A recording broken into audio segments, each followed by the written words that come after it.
दोस्तों, ये कहानी स्वाति और आकाश की है। स्वाति अपनी शादी के 1.5 महीने बाद ही विधवा हो जाती है और उसके जीवन में अचानक ही पतझड़ आ गया था। स्वाति को ऐसा लगता था जैसे वो संसार की सबसे बदनसीब औरत है। उसकी आंखों के आगे उसका अंधेरे जैसा भविष्य हमेशा घूमता रहता था।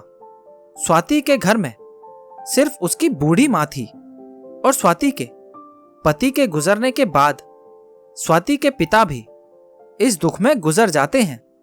एक बड़ा भाई था, लेकिन वो तो सबसे मुंह मोड़कर अपनी पत्नी को लेकर कहीं और रहने चला जाता है।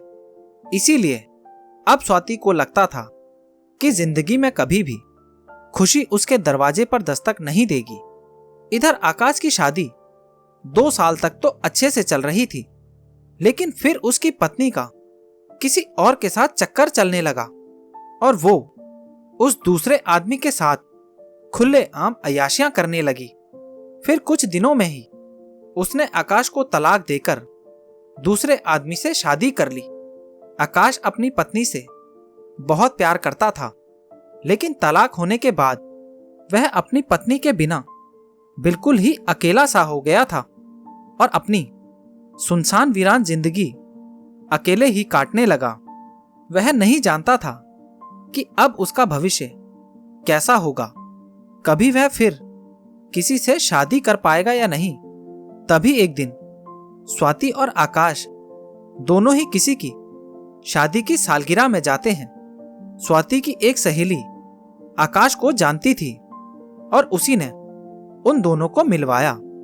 आकाश से मिलकर स्वाति को अच्छा नहीं लगा, क्योंकि आकाश अपनी पत्नी के बारे में नेगेटिव बातें कर रहा था और ये सुनकर स्वाति को आकाश पर गुस्सा आ रहा था कि वह औरत के बारे में इतना गलत कैसे बोल सकता है।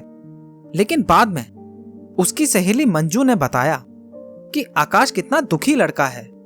वह अच्छे खासे पैसे कमाता है और उसके परिवार वाले भी बिल्कुल सीधे साधे हैं, लेकिन फिर भी उसकी पत्नी ने दूसरे मर्द के चक्कर में इस बेचारे को धोखा दे दिया। अब आकाश दिन रात रोता ही रहता है। यह सुनकर स्वाति का दिल भर आया। वह मन में सोचने लगी कि एक शरीफ लड़के को मैं बिना मतलब बुरा समझ रही थी। तो उसी दिन से स्वाति के मन में आकाश के लिए एक प्रेम सा जाग गया। तभी कुछ ही दिनों बाद स्वाति ने अपनी सहेली मंजू से कहा, मंजू, मैं पता नहीं क्यों आकाश को चाहने लगी हूं और मैं उसे पसंद भी करती हूं। अगर मंजू तू कुछ उपाय करके मेरी दोस्ती आकाश से करवा दे तो शायद मेरी जिंदगी संवर जाएगी। तो मंजू ने कहा, ठीक है, तू कहती है तो मैं किसी बहाने से आकाश को अपने घर बुलाती हूं।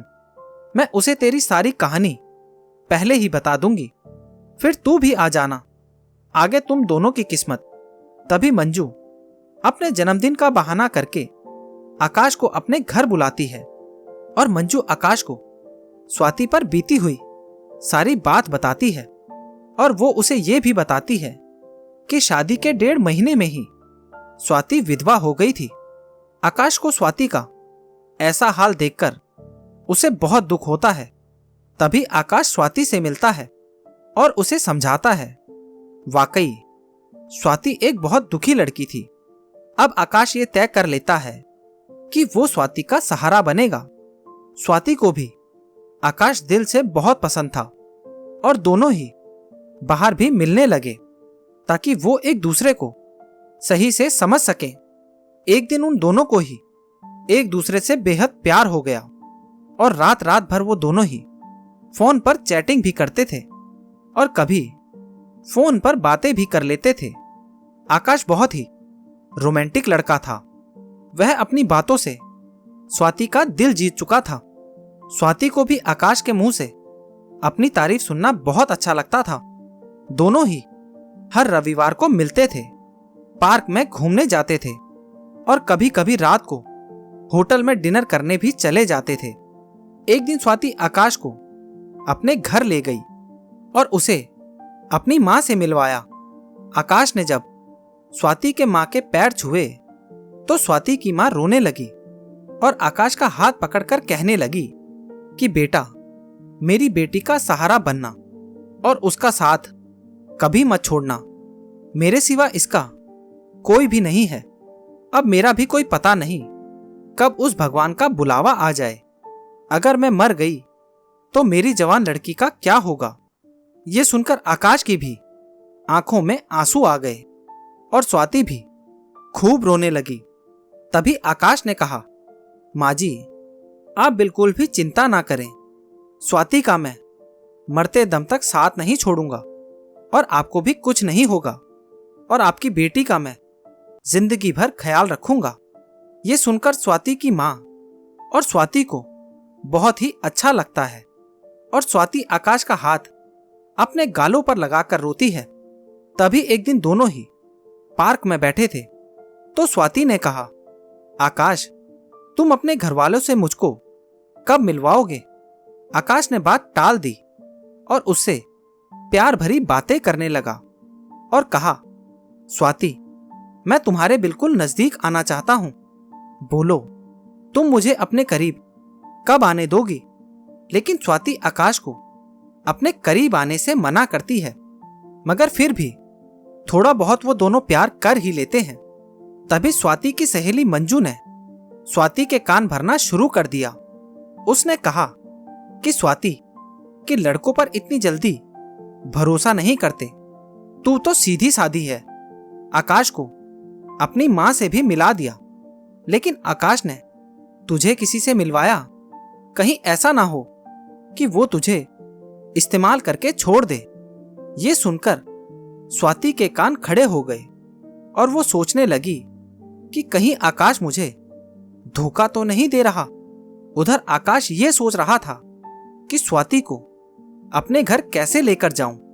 मेरा घर बिल्कुल छोटा सा है और मैं उसे अभी नहीं बताऊंगा कि उसके लिए मैंने एक घर बुक कर लिया है। 50,000 जमा भी करवा दिए हैं। बाकी की मैं बैंक से किस्त बनवा लूंगा। 1 महीने बाद आकाश का जन्मदिन था। आकाश ने सोचा, मेरे जन्मदिन पर ही स्वाति को सरप्राइज दूंगा और तभी स्वाति और उसकी मां को भी घर बुला लूंगा। उसी दिन स्वाति से शादी की सारी बातें करके उसे सगाई की रिंग भी पहना दूंगा, क्योंकि स्वाति के परिवार में और कोई नहीं है। इसीलिए सारा कार्यक्रम स्वाति और उसकी मां के सामने ही हो जाएगा। अगले दिन स्वाति आकाश को फोन करती है और गुस्से में कहती है, तुम अपने घर वालों से मुझे कब मिलवाओगे। आकाश फिर से बात को पलट देता है। अब स्वाति का शक और भी बढ़ जाता है। तभी स्वाति आकाश से कहती है, तुम्हारे बैंक में कितने पैसे हैं, मुझे अपना बैंक बैलेंस दिखाओ। लेकिन आकाश ने बैंक बैलेंस दिखाने की बात भी टाल दी, क्योंकि सभी पैसे उसने मकान के बयाने में दे दिए थे और उसके अकाउंट में यही कोई 8 से 10,000 ही पड़े थे। स्वाति का शक अब बढ़ता ही जा रहा था और वो ये सोच लेती है कि आकाश वाकई में मेरा इस्तेमाल कर रहा है और वो मुझसे शादी भी नहीं करेगा। इसीलिए स्वाति आकाश का फोन तक उठाना बंद कर देती है। इधर आकाश एंगेजमेंट की सारी तैयारियां कर चुका था। बातों ही बातों में उसने स्वाति की अंगूठी का नाप ले लिया था और स्वाति को इसका पता भी नहीं चला। आकाश ने स्वाति की तरफ से खुद की भी अंगूठी बनवा ली थी ताकि स्वाति की मां का कोई भी खर्चा ना हो सके। आकाश ने किसी से थोड़ा सा कर्जा लेकर स्वाति के लिए साड़ी और उसका सारा सामान खरीद लिया था और उसकी मां के लिए भी एक सुंदर साड़ी खरीद ली।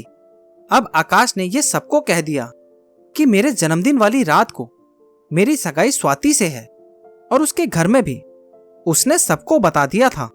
सारी तैयारियां हो चुकी थी। एक दिन आकाश ने स्वाति को 3 बार कॉल किया, मगर स्वाति ने उसका फोन गुस्से में उठाया और कहा कि क्या बात है, जल्दी कहो। तो आकाश ने कहा, कल शाम को 5 बजे मैं तुम्हें और तुम्हारी मां को लेने आ रहा हूं। स्वाति ने कहा कि मुझे कहीं नहीं जाना।